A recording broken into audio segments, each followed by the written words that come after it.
Maliyyə Nazirliyinin Azərbaycanda orta ömür uzunluğunun artmasıyla bağlı açıqlamasından sonra Azərbaycanda pensiya yaşının artırılacağı ilə bağlı məlumatlar dolaşmaqdadır. Son 2 gündür istər sosial mediada, istərsə də bəzi mətbu orqanlarda belə fikirlər səsləndirilir, yazılır, dərc olunur. Əmək və Əhalinin Sosial Müdafiəsi Nazirliyi bu məsələyə münasibət bildirib və Azərbaycanda pensiya yaşının artırılacağı ilə bağlı məsələnin müzakirə mövzusu olmadığını bəyan edib. Eyni zamanda da Maliyyə Nazirliyi də açıqlama yayaraq Azərbaycanda pensiya yaşının artırılması, eyni zamanda da pensiya ödənişlərinin dayanıqlığının risk altında olduğu ilə bağlı məlumatların yalan olduğunu qeyd edib. Bəs bu məsələ hardan qaynaqlandı?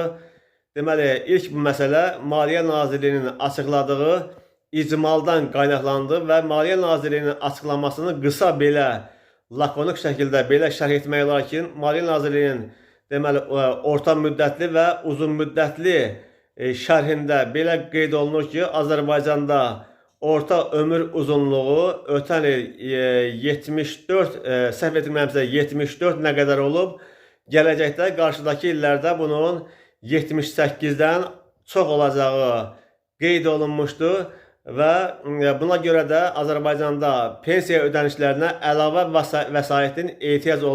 vəsaitə ehtiyac olduğunu vurğulamışdı.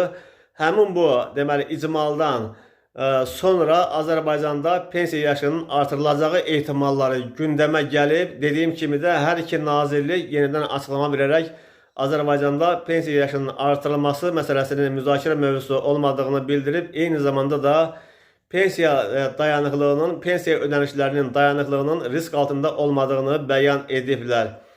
Maliyyə Nazirliyinin deməli açıqlaması ondan ibarətdir ki, Azərbaycanda orta və uzun müddətli dövrdə Azərbaycanda orta ömür uzunluğu artacaq və xüsusilə 65 yaşdan yuxarı olan şəxslərin orta ömür uzunluğunda artım olacaq. Ona görə də bunun üçün əlavə vəsaitin yaradılmasına ehtiyac var. Odur ki, qısaca olaraq, yəni həmin icmalın qısa məzmunu bundan ibarətdir ki, Dövlət Sosial Müdafiə Fondu sərbəst vəsaitlərindən investisiya qoymalıdır. Sərbəst vəsaitlərini investisiya deməli yatırmalıdır və həmin investisiyadan da əlavə gəlir əldə etməlidir ki, pensiya ödənişlərində dayanıqlıq təmin olunsun. Yəni söhbətin mövzusu budur. Azərbaycanda pensiya yaşının artırılacağı mövzusu, müzakirə mövzusu deyil.